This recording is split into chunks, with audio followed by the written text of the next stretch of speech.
সকাল সকাল যে মেয়েটা গেল কোথায়? না খেয়ে এই যে বের হবে আর বাড়ি ফিরবে সেই দুপুরের রোদে। না খেয়ে খেয়ে এই গরমে রোদে ঘুরে ঘুরে চেহারার কি হাল হচ্ছে দিন দিন।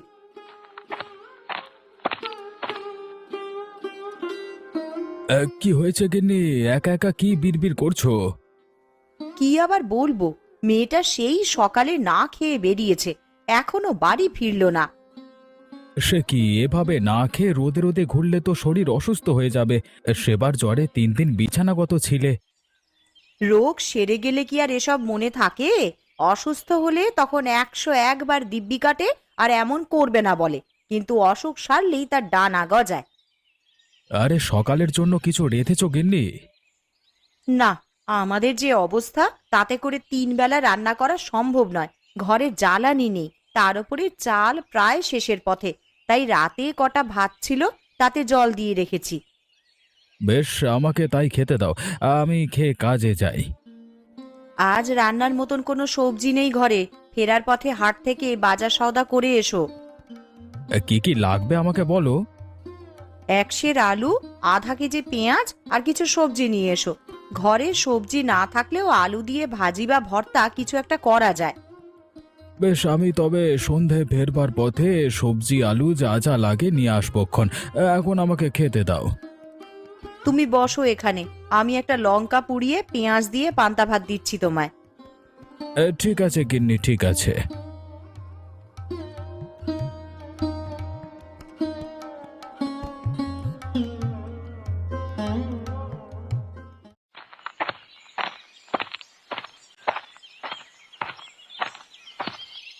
গিন্নি, আরে ও গিন্নি, কোথায় গেলে তুমি? এই ঘরে তো বাইরে থেকে দোরটা আটা দেখছি, তাহলে এই সকালে গিন্নি গেল কোথায় বাড়ি ফেলে? কি হলো আবার? সকাল সকাল এইভাবে চেঁচিয়ে বাড়ি মাথায় তুলছো কেন? বাড়ি এসেই তোমায় দেখতে না পেয়ে ডাকলাম। ভাবলাম আশেপাশে আছো কি না। ঘরের পেছনের ডোবার ধারে কটা কচু গাছ লাগিয়েছি। সময় অসময় ঘরে তরকারি না থাকলে সেইখান থেকে কচুর শাক বা কচুর ডাঁটা এনে খাওয়া যাবে। বেশ বেশ, ভালো করেছো গিন্নি। এখন এই নাও, এই পুঁই শাকের ডাঁটাগুলো রাখো দেখি। দুপুরে আলু দিয়ে সুন্দর করে ডাঁটা চচ্চড়ি করে দিও, হ্যাঁ? এই বাহ, তা বাবুর শখ হয়েছে এখন পুঁই শাকের ডাঁটা আর আলু চচ্চড়ি খাবে। বলি ঘরে যে তেল নুন আর আলু কিচ্ছুটি নেই, শুধু জল দিয়ে সেদ্ধ করে দেবো নাকি তোমায়? সে কি কথা! 2 দিন আগেই না বাজার করে আনলাম, এরই মধ্যে সব শেষ হয়ে গেছে। হ্যাঁ গো, আমার যে অনেক খিদে পায়, আমি একাই তো সব বাজার সাবার করে ফেলেছি। তোমাকে তো খেতেই দিই না আমি। কি যে বলো না তুমি গিন্নি! আমি কখন এমন বলেছি তোমায়? আসলে হাটে সবজির যা দাম তা কেনা আমাদের কাছে এখন বিলাসিতা মাত্র। দুটো শাক পাতা খেয়ে বাঁচবো সেই উপায়ও নেই। এমন হলে আমাদের মতন গরিব মানুষ যাবে কোথায়? আরে লোকের জমিতে কাজ করে দিনমজুরি যা পাই তাতে তো আমাদের সংসার চালাতে হিমশিম খেয়ে যাই। তার উপর এখন বাজারের দাম আগুন হয়ে আছে। সব ওই দুষ্ট ব্যবসায়ীদের চাল। সবাই মিলে একজোট হয়েছে কিভাবে জিনিসপত্রের দাম বাড়িয়ে বেশি লাভ করা যায় সেই ধান্দায়। এখন ওরা হলো গিয়ে ব্যবসায়ী। যত যাই করুক না কেন, ওরা জানে মাল কিনতে হলে আমাদেরকে ওদের কাছেই যেতে হবে। সেই জন্যই ওরা ওদের ইচ্ছে খুশি মতো সবজির দাম বাড়াবে, বুঝলে? এমন একদিন আসবে দেখবে, কেউ আর ওদের থেকে সবজি কিনতে চাইবে না। থেকে থেকে সব পচবে, তবুও কেউ কিনবে না ওদের ওই কৃতকর্মের জন্য। থাক সেসব কথা, আমাকে দুটো খেতে দাও। খেয়ে মাঠের দিকে যাই দেখি। এসো, আমার সাথে রান্নাঘরে এসো তো।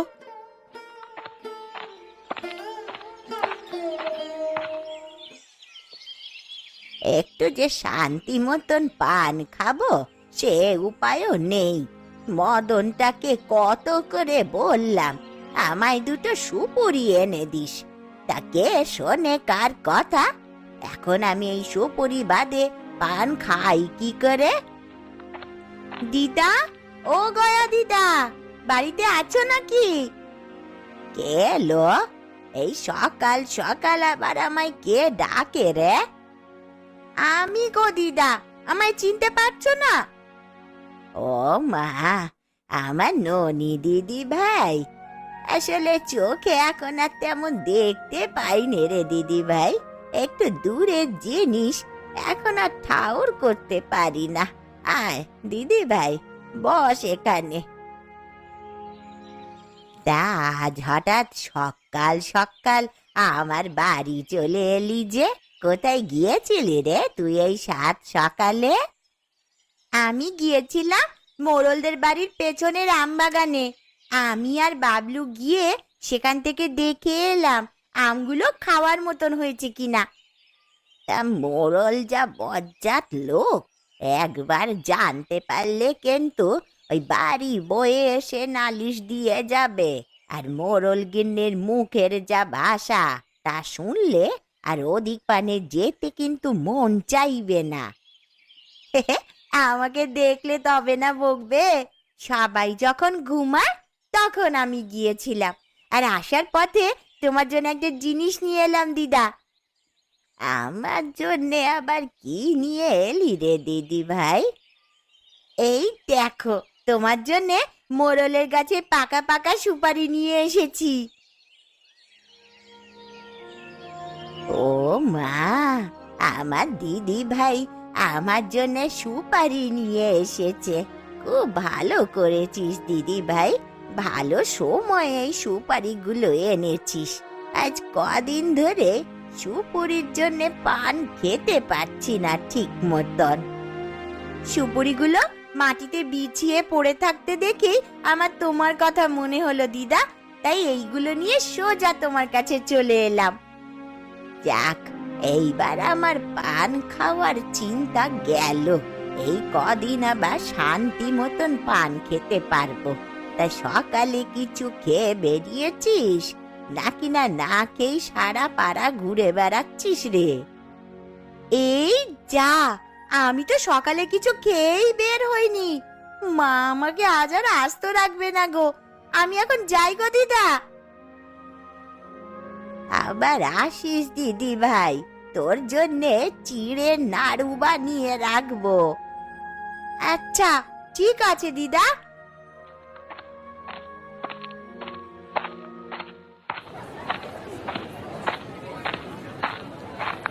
শাক নেবে গো? শাক, তাজা তাজা শাক এনেছি। হরেক রকমের শাক আছে আমার কাছে, এই মাত্র ক্ষেত থেকে তুলে এনেছি। কি রে কমলা, আজকে যে বড্ড একা একা চলে এলি, আসবার পথে তো আমাকে একবারও ডাকলি নে। তা ডাকবো কি করে গো, আজকে তো আর তোমার বাড়ির পাশে রাস্তা দিয়ে আসিনি গো। আজ এসেছি ওই পূবের দিকে রাস্তা দিয়ে, ওই পাড়াতেই তো শাক আনতে গিয়েছিলাম। ও, এই জন্যই তো বলি আমাকে না ডেকে তো কমলা বাজারে আসবে না। আজকে কেমন চলে এলো তবে, মানে আর বলো না দাদা সে কথা, এই পাড়ার শাকগুলো সব শেষ হয়ে গেছে। হাবাতে মানুষগুলো শাক সবজির চড়া দামে কিনতে না পেরে মাঠের শাক সব খেয়ে সাবার করেছে গো। এমন হলে তো দুদিন বাদে তুই আর শাক বিক্রি করতে পারবি না। সারা মাঠে কোথাও শাক না পেলে বিক্রি করবি কি করে? আমিও তো সেটাই ভাবছি গো, এখন থেকেই শাকের পাশাপাশি দেশি হাঁস মুরগির ডিমও বিক্রি করব ভাবছি। তাহলে তো খুব ভালো হবে রে কমলা। আর এই বাজারে আমাদের থেকেই সবজি জিনিসপত্র কেনে, হ্যাঁ? আমরা দাম যত বেশি ধরি না কেন, আমাদের থেকে না কিনে উপায় নাই। না কিনে আর যাবে কোথায় শুনি? আশপাশে 3 গ্রাম মিলে তো এই একটাই হাট। এখানে আমরা ছাড়া আর কেউ যে মাছ তরকারি আর সবজির পসরা নিয়ে বসে না গো। দাম যেমনই হোক কিনতে হবেই খদ্দেরকে। হ্যাঁ। আরে আচ্ছা, হারান কাকা যে এখনো এলো না আজকে, কি ব্যাপার? কি কাকার শরীর ঠিক আছে তো? কি জানি, আমি আজ অন্য পথে এসেছি বলে আর কারো খোঁজ নিতে পারিনি।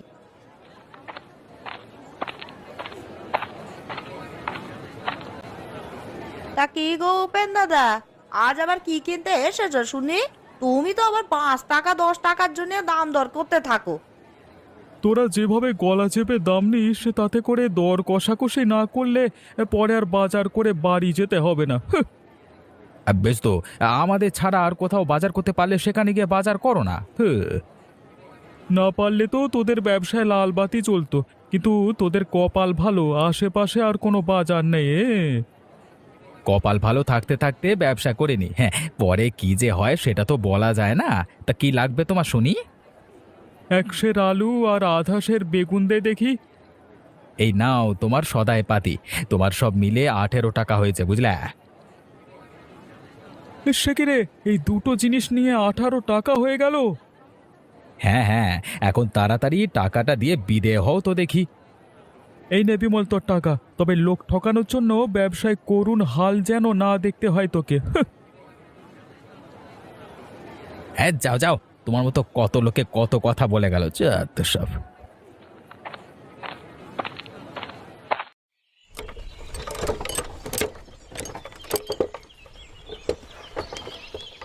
কিরে কমলা, বেলা তো বেরিয়ে চলেছে, কিন্তু হারান কাকা তো এখনো এলো না। আজকে কাকা না এলে মাছ বিক্রি যে বন্ধ থাকবে রে। আরে আমিও তো সেটাই ভাবছি গো, এই কাকার কাছে সবাই মাছ কিনতে এলে আমরাও তোদেরকে ভুজুং ভাজুং বুঝিয়ে দিয়ে শাকসবজি গছিয়ে দিই, কিন্তু কাকা না এলে তো আমাদের ব্যবসা আবার চলবে না।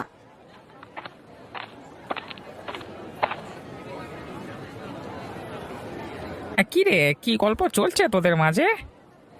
এটা তোমার কথাই বলছিলাম গো হারান কাকা, রোজ রোজ তো তুমি আমাদের আগেই চলে আসো, তা আজ এত দেরি করলে কেন? আর বলিস না সে কথা। বাড়িতে গিন্নি একটু অসুস্থ আছে, তাই মাছ ধরতে বেরোতে আমার একটু মানে দেরি হয়ে গেছে। সে কি, কাকিমার কি হয়েছে গো কাকা? তেমন কিছু নয়, তোদের কাকিমার একটু জ্বর এসেছে কেবল।